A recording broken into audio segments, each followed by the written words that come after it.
I was I was adopted by my cousins. My mom's, she had a drug addiction.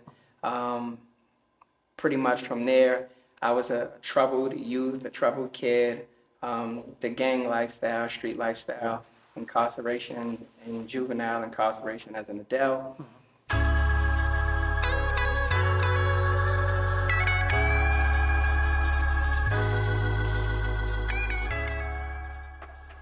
Welcome back to another episode of the Resilient Ones podcast. I have an amazing guest with me today, Joseph Evans Carter, the owner of JEC and Associates, a health fitness company. And this is going to be an amazing episode. I met him a couple of years ago and I was fascinated by his story. And I'll give him the opportunity to tell it on this platform. Joe, what's going on? Awesome and amazing, man. So when we met briefly, you started telling me about your story. I was really fascinated. You know, you have an interesting story. And when I think about resiliency, that is definitely, you know, if I were to name you as a child, your middle name would be Resilient. So why don't you start by tell us about your background, like how your upbringing as a child was, you know, and how that shaped you. That's always a complicated question for me to answer because when you go all the way back to a child, there's so many different stories that stand out to you that impacted your journey. Yeah. So, and I don't always like to point out a lot of the negative,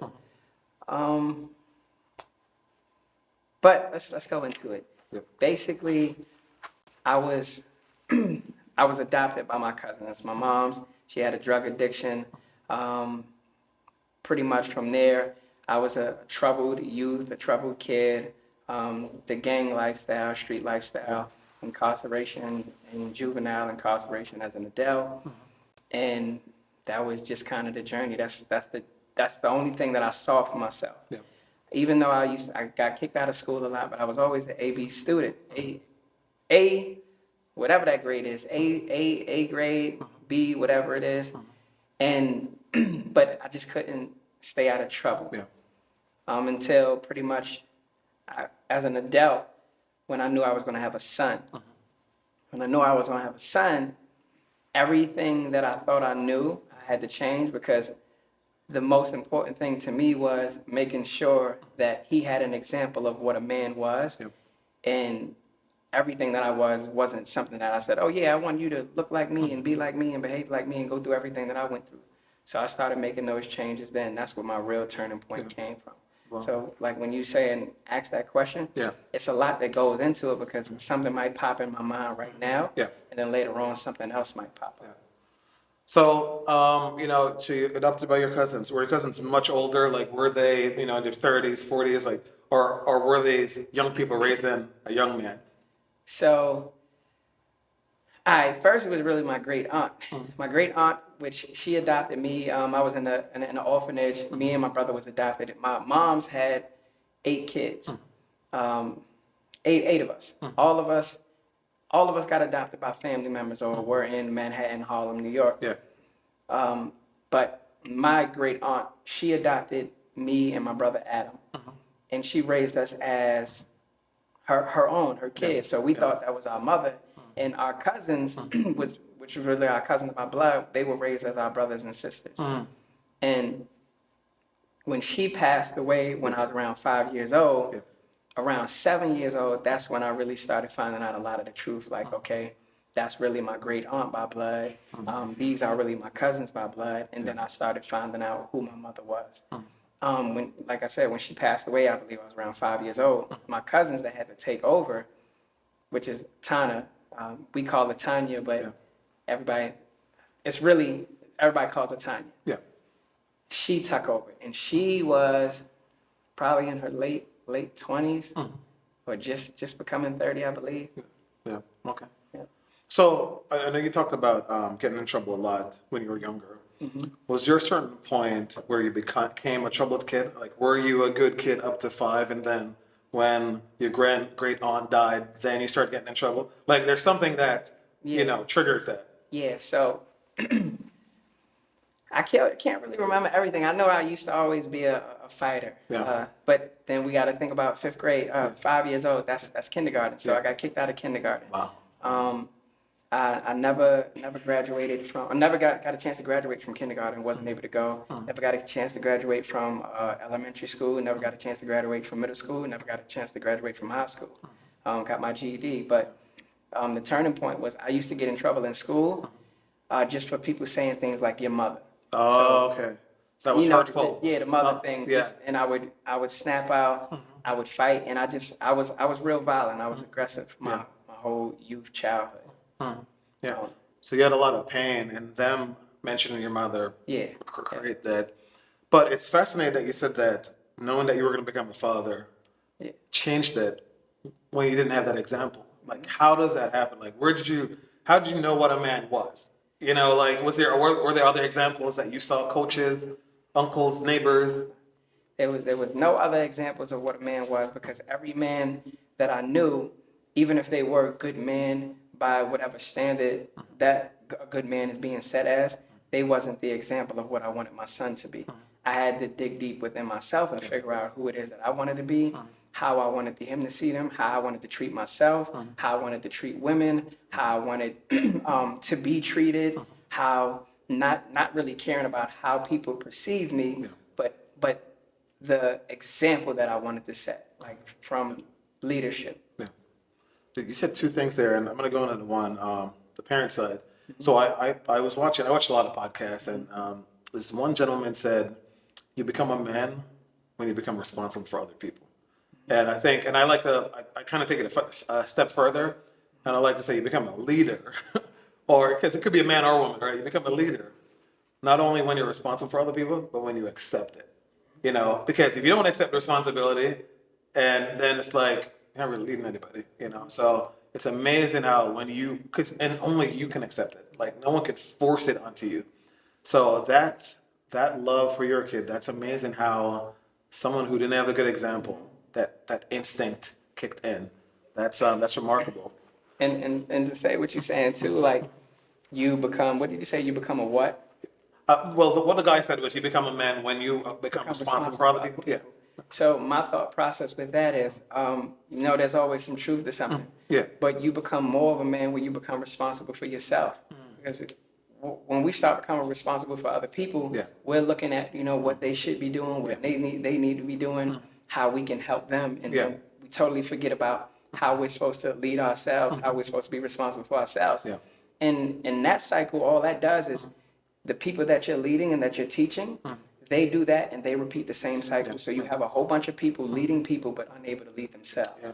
No, you're right. And I think especially with kids, it's you can tell them what's right, but they're looking at how you behave. Yeah. That's one of the things for me. It's like I always think about I don't want to embarrass my mother or I don't want to embarrass my family. Because there's plenty of time. I'm a human being too. There's plenty of times where I think some really negative things and it's like, all right, you know what? I'm gonna relax because if I do this, it's going to look really bad, and these people are going to think this way. But at the same time, you can't worry too much about what people think. So how do you balance that? Where you want to be a good example, but you don't necessarily are concerned too much about what people think. What is the motivation behind being a good man? Is it just being a good dad, or is it bigger? It's understanding that everything is circumstantial. Like nothing is black and white. So, you want to be a good person for yourself. You want to be a good person to the world. You want to be a good person to society. But then at the end of the day, you have to choose yourself first, and you have to choose your family first. And so I start with myself first. If it feels good to me, if I look at all it and it's protecting myself and it's protecting my family, and then outward, it resonates, then I can start pulling in that kind of community, because we're always going to have separation amongst people. We're going to have that separation with different philosophies, ideologies, different thought processes about everything. So as long as it's beneficial to me, my family, and some other people as well, and it's not taken away from anybody else, then I can live with it. I think very similarly. It's, I want to be free to live my life, and I don't want to negatively impact anyone else. Yeah. But you should also not negatively impact me. Yeah. Let us all be free, let us do our thing. But don't try to stand in my way or try to hurt my family because I'm not doing that to you. Yeah. So definitely that resonates. All right, so you talked about your son and how that, impacted your decision. I want to dig into that a little bit deeper. Like, when was that moment? Like, there was a turning point in our lives, right? So was it when you found out she was pregnant? Was it when he was born? Was it when you held him for the first time? Like, what was that? There was a defining moment that really changed you. So, I think it was when she said she was pregnant and we was making that decision to have the baby, have him. And I remember all I was thinking about is that, all right, I gotta be present. I want to be present. I want to actually raise him. I don't want to just provide. I want to actually raise him. I want to teach him so many different things. And the thought process I had was, I have to create myself into someone that is never going to disappear. I'm not going to make any mistakes, even though I made a whole bunch of mistakes along the way. So that turning point was like, okay, how do I keep this family? Because I didn't have a family. How do I keep this family? So, okay, so one way you're going to have to change all of the cheating, all of the, dealing with other women. Because that's we already communicated that. I was doing a lot of cheating, so I don't want my son to think that's okay. So, and I still did it all the way up until a certain point, because it's a growth process. It's not like, okay, I'm said I'm going to do something and I'll never do it again.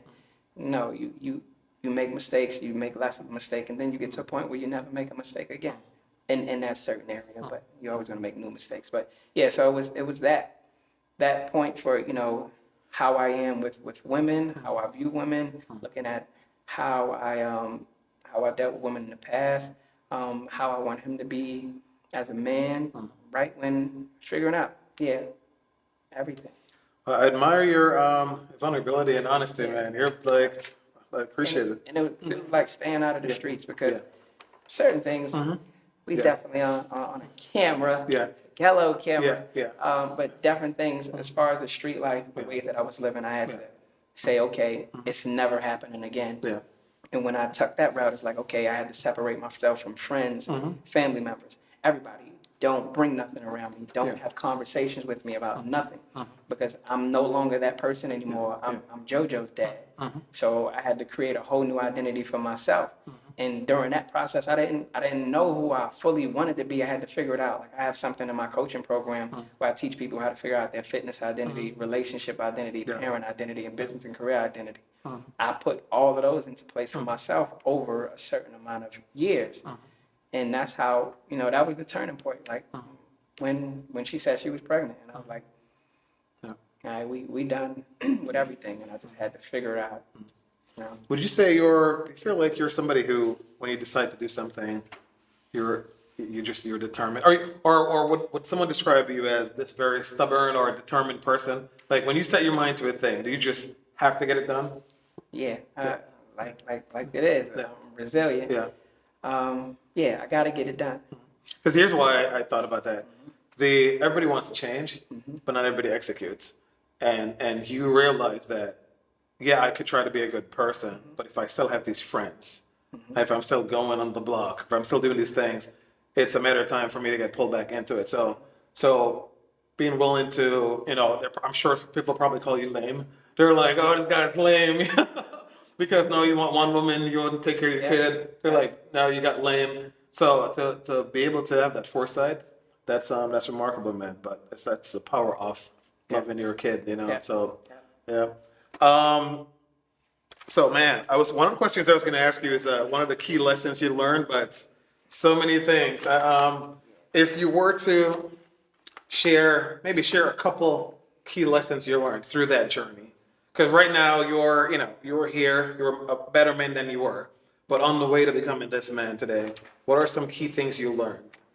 Whether it's stuff to stay away from, or whether it's how to stay focused, just a couple of things, maybe two. I would say the most important one, one is going to be, it sounds like a bunch of them, but how I was meeting some of my emotional needs. And I learned that through listening to Tony Robbins, the 6 Basic Human Emotional Needs. I probably talked to you about that before. And we meet our needs in positive ways, negative ways, or ways mutual with our environment. And I realized that a lot of my emotional needs, I was meeting in even negative ways. I was meeting them in ways that was mutual with my environment. So that means that I can meet a need, and it would seem like it's okay, but it just depends on what kind of environment I'm in. Yep. Yep. So the greatest thing that I've learned how to do now is just to meet all of my needs in positive ways. That positive, there's no negative to it, and it doesn't matter what kind of environment I'm in right now. Yep. Let's see. So habits, right? You know, habits are essential. Whether if you're going to be in the streets, you have to have a habit of being violent or a habit of doing certain things. What? How did you overcome bad habits? Because again, it's one thing to be motivated and like I'm going to do these things, but those habits still still pull you. How did you get past bad habits and develop new habits? Was it a specific book? Was it a program? Like, what helps you break the bad habits and start new positive ones? It was definitely reading a lot of books, listening to a lot of audio books, but just really figuring out whether something that I was doing was having a positive effect, was having a negative effect, or was it aligned with what it is that I wanted to achieve or my goals or who I wanted to become. And even if it was mutual with my environment, it was fine. It's not a negative or a bad thing at all. But if it's not aligned with who I wanted to become, who I am, or what, some of my goals, then it had to go. So had to let go. In order to have that kind of habit, I had to let go of some things that was giving me pleasure, right? Yeah. Because anytime we get pleasure, we want more of it, we want more of it, more of it. So I had to find pleasure in positive ways that are aligned with who I wanted to become, what I wanted to achieve, my goals, who I want to be as a father, everything. That's how I created habits. Yeah. And so I love to use business strategies and apply them to real life. And in business, that's basically continuous improvement. So you were doing a lot of assessments. You're assessing the situation. You have these goals. You're making a step. You're assessing it again. Okay, did I move the right direction? And you're this incremental improvement over and over and over. That's we gotta do it in our lives. We do it in business. So that's interesting. But again, I'm not shocked that you read a lot of books because a lot of stuff we want to know, they're in books. They're in books, and now they're in podcasts. Now you could find it. There's a lot of information out there that can help us. And one of the reasons why I want to do this podcast is that while there are a million podcasts out there, I want to tell stories. And a lot of the podcasts, they're interviewing the same people, right? It's a lot of mostly famous people and so forth. And the average person can't really resonate with them. I want to tell real, stories of regular people that we walk on the road and that we think are regular, but they're extraordinary. And they have these amazing stories, but they don't necessarily get the chance to tell them. And so that's what I want to do with this. What you're saying, I'll give you a story, right? And I've changed for me. So when I did juvie time in Florence, in South Carolina, Department of Juvenile Justice, I was there from 16 to 19. I had just a 12. I only had to do like maybe 12 months, but I ended up doing 33 months because I kept getting in trouble. Every 3 months you go off the board. I kept getting in trouble, kept getting in trouble.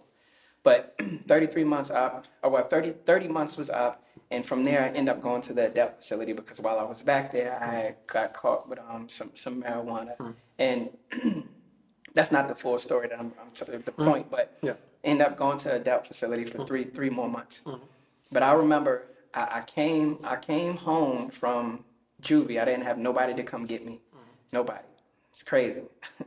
I remember calling home. We didn't have no money. Somebody to come get me. Nobody can even come get me from Columbia. That's an hour and a half. I'm 19 years old. I was just away for 3 years. Barely got any visits. Got probably one visit in 3 years. Probably got commissary once or twice. So I was living how you needed to live in order to survive in a certain kind of environment. But I came home. I'm like, okay, I'm so happy to be home. And I remember when I came home and I knocked on the door, and I was like, okay, yeah, everybody's gonna be happy to see me, but it wasn't a lot of love. It was like, okay, he's home, all right, we tired, we going to bed, and freaking, I remember going in the kitchen, refrigerator. I'm like, okay, let me get some home cooked food or something, right? And I look inside of the refrigerator. There's no food in there. I look inside of the freezer. and it's, you know, how you fill up water, Put ice, water. So Yeah. it's that in there. I'm like, okay, all right. So when, as an adult, when I think about decisions that I'm making, and it's like change, I'm like, every time that I make a mistake and I have to start all over again, I got to remember those situations. Every time you make a mistake, you got to start all over again. And after doing that the first time and then doing that the second time, it's like, okay, now I got a son. It's no way that I can, you know, have him go through the same life that I went through, Yep. as well as me making a mistake and have to start all over and be able to lead him. Yeah. But I also use that as a part of strength too, meaning that if I've been through it already, I know if I go on the right path and I end up, you know, having to start all over again, I can deal with it because I've dealt with it several times in my life. That's crazy, man. That's insane for the stuff that people go through that you wouldn't even know. You walk by a person on the street. That's why I always say we got to be kind to people because you have no idea what a person is going through. Right? And, you know, what are you most proud of in your journey so far? I think just proud of my belief in myself, my discipline and my certainty. That's what I'm most proud of. Yeah. Because that certainty affects everything. It affects me as a man, affects me as a significant other. When I find a significant other, it affects me as a father, and it affects me in business. Anytime I come across things that are challenging or difficult, I'm certain that I'll be able to overcome it, you know. So that's what I'm most proud of. Well, I'm gonna tell you. You know what's funny? Men don't normally, unfortunately, men feel like I don't want to say men don't support each other, but I feel like men don't have a lot of support. You know, but there's recently now there's more help for mental health and all this stuff. But men don't have a lot of support. And I feel like we'll talk about sports, we'll talk about women, we'll talk about all kind of stuff, but we don't talk about these things. You know, and so I'm gonna tell you that I'm proud of you. Yeah. Okay, I'm proud of you for going through all that stuff and being here and wanting to be a better man, being a good father. I'm proud of you. Yeah. Thank you, man. Appreciate it. It's like it's amazing though because you have such this positive energy. Like when I met you the first time, you're always smiling. You don't raise your voice. You're, you know, like how does a violent, like you said, you were a very violent person. You had a lot of anger. You had a lot of pain. How does a person that grew up that way? How do you exude this positivity and this, you know? So, two things. First, to piggyback off of what you're saying, as far as like, we don't have a lot of support. Yeah. An example is, I remember when me and my son's mom was separating, Yeah. going through some stuff, and I left and I went to the shelter right there on 6th Street in Harrisburg. Yeah. They only keep you for like 45 days. Yeah. And whether or not you have a place to go or not, that's where you go. Yeah. But for women, it's definitely a place where you can go. You're going to get food. They're going to help you with shelter and everything. Yeah. Another time where, you know, pursuing entrepreneurship and it becomes a struggle. The business might be doing good, but your personal finances is taking a hit.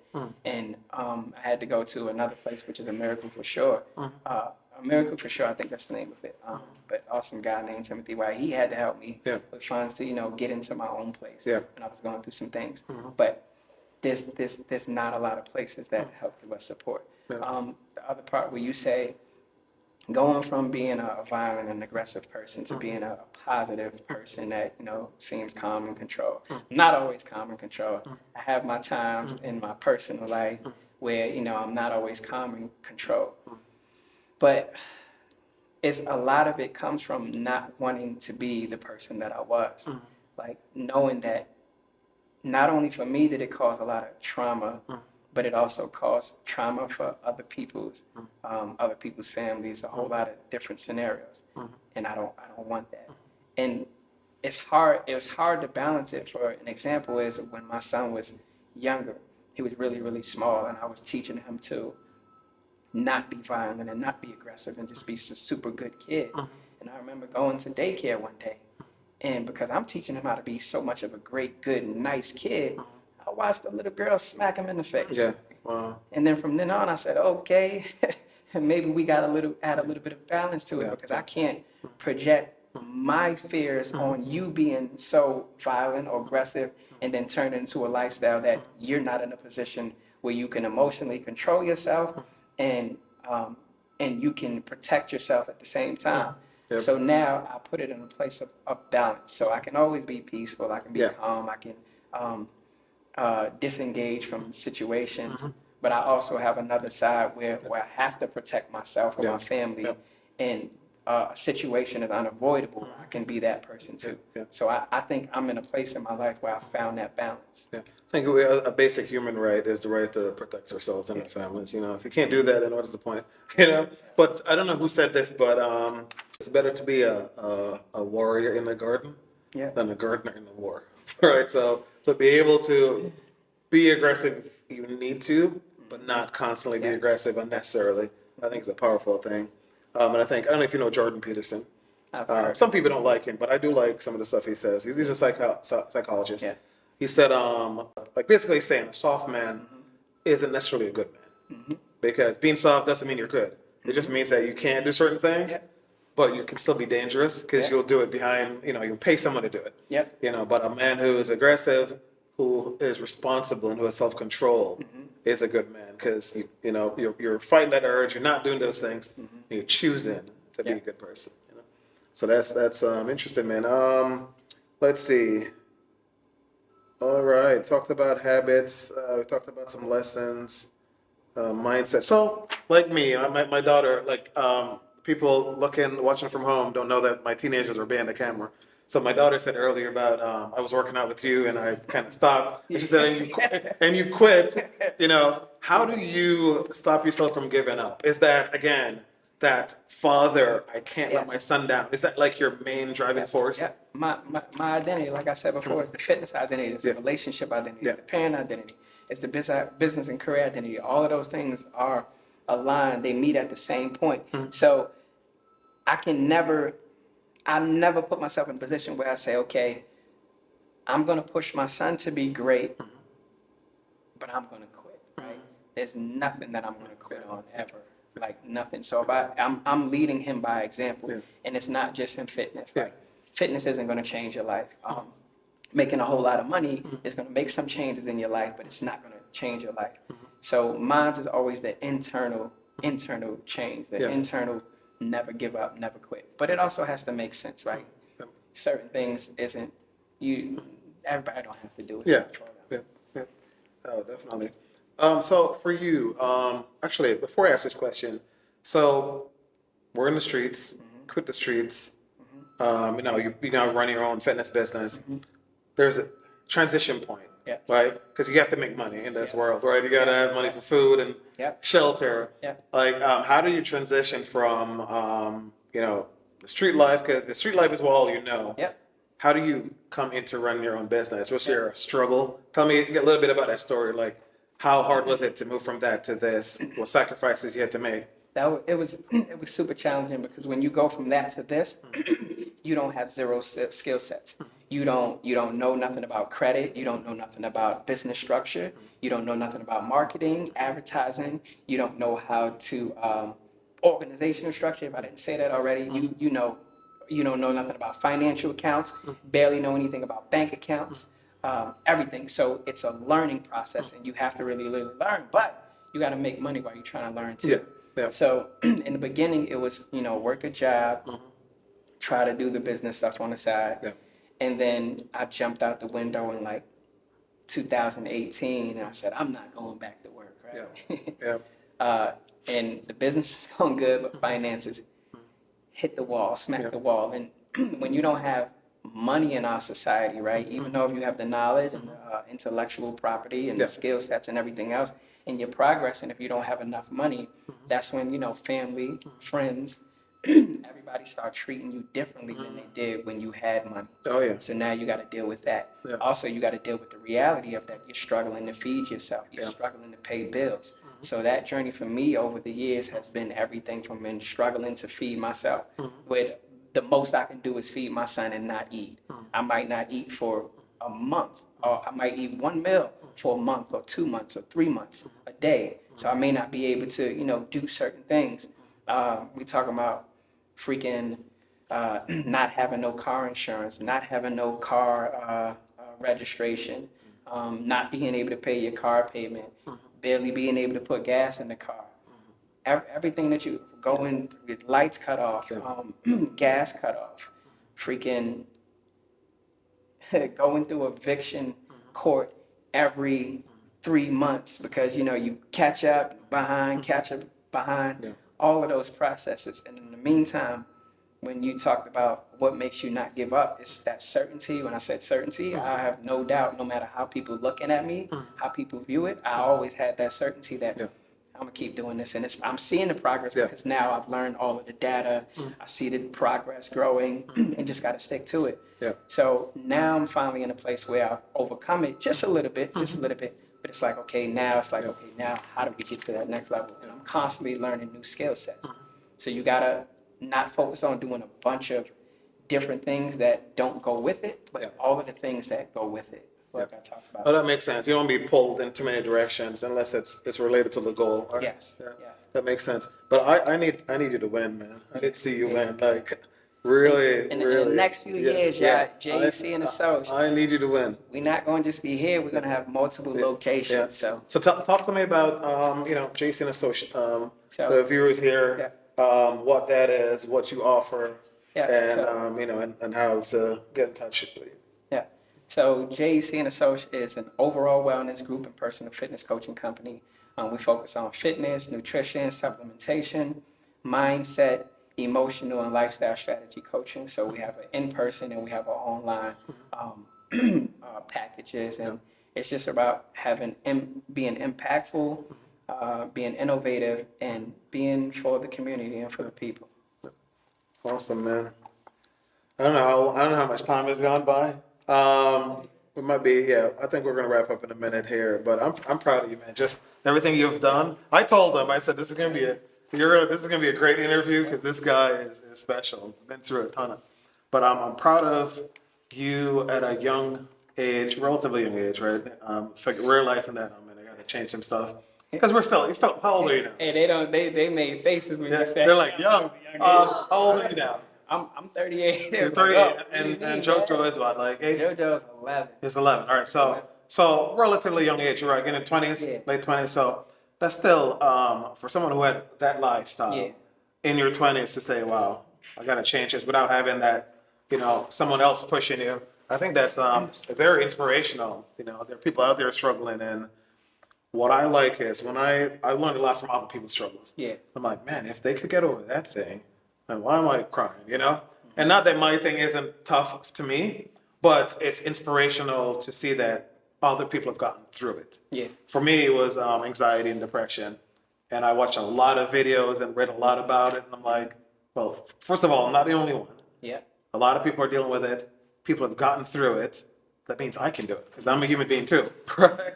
But me, I'm going to ask you a question here. Someone asked me this a long time ago. No one has ever asked me this question before. What is your personal philosophy? Man.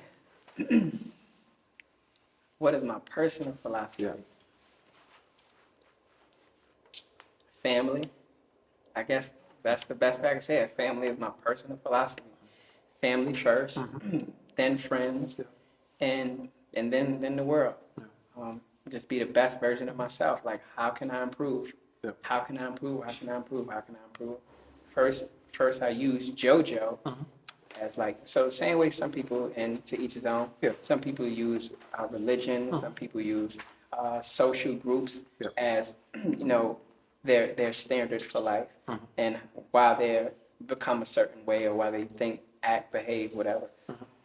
I use JoJo. And after I learned how to use JoJo, I learned how to use myself. And I'm like, okay, I use JoJo for all of these reasons to change. Now I use myself for all of these reasons to change. But my personal philosophy is family first, then myself first, then my son, family, and then it's freaking friends and family, and then it's the world. Mine, when someone asked me that question, it took me a while to think about it because I never thought about it. My personal philosophy. Mine is this. I like the idea, not even just the idea, but this is reality. All men are created equal. Right? Every baby that's born, they have nothing, right? They have no money, they don't know what race is, they don't know what gender is, they don't know anything, right? The only thing that makes us different is how people treat us and the family you're born in, right? So if you have parents, if there's food, there's money, if your environment, how the world treats you, that's what makes us different, right? So the reason that's important is that I feel like there's no man above me, but there's also no man beneath me. So nobody's better than me, and no one is below me. So if other people can do it, then why can't I do it? Yeah. You know? So I think about it like that. I'm like, well, and so I look at examples and like, all right, man, these people are doing these great things. Is it something I'm interested in? Do I have the skill sets? Do I need to learn the skills?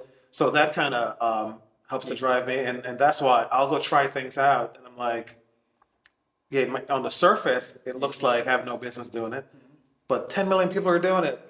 And I'm also a human being. So, you know. I'm on the same Yeah. exact page. Yeah. You just worded it Yeah. It's like, hey, we're just human beings. It's just going to be a different journey for me. Yeah, different journey. You have had different experiences. The environment was harsh, right? In different ways. But you're still a human being. And you still have God-given talents, right? And energy. And it's just a matter of you got to figure out who you are and what is important to you. You know what I'm saying? So, but yeah, I'm proud of you, man. I think JEC and Associates is going to be huge. And sorry I quit on you, Coach. But we're gonna have to get back together, guys. Because now my kids are calling me out. So I got a gift for you though. Okay. So I have I started to hoard books. Okay. I think I have 2,000 books at home. But this book here, have you read this, The Four Agreements? I've seen it. You've heard about it? Yeah. This is powerful. It's a small book, but it's all about agreements you make with yourself. Like, how am I gonna be? You might have talked to me about I think that. we talked about it before. So this is for you. Yeah, thank you. And this is for JoJo, the Way of the Warrior Kid. Awesome. Love it. This is written by Jocko Willink, a Navy SEAL. So, Yeah. because JoJo's a warrior, I see the videos online, you know. Man, So I yes, think he is. this would be good. He's going to love it. Yeah. Yeah. But I appreciate you taking the time to talk, man. And we'll have some more conversations. And let me know how I can help you get your business going. And hey, listen, I'll give you a free commercial. Yeah. I'll come down here and I'll lift some weights and with the shirt on. Yeah.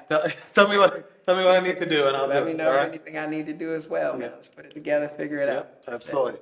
All right, guys, that was another episode. Don't forget to like, subscribe, and share. I'll see you on the next one. Yeah. Cut. Okay. Yeah. That was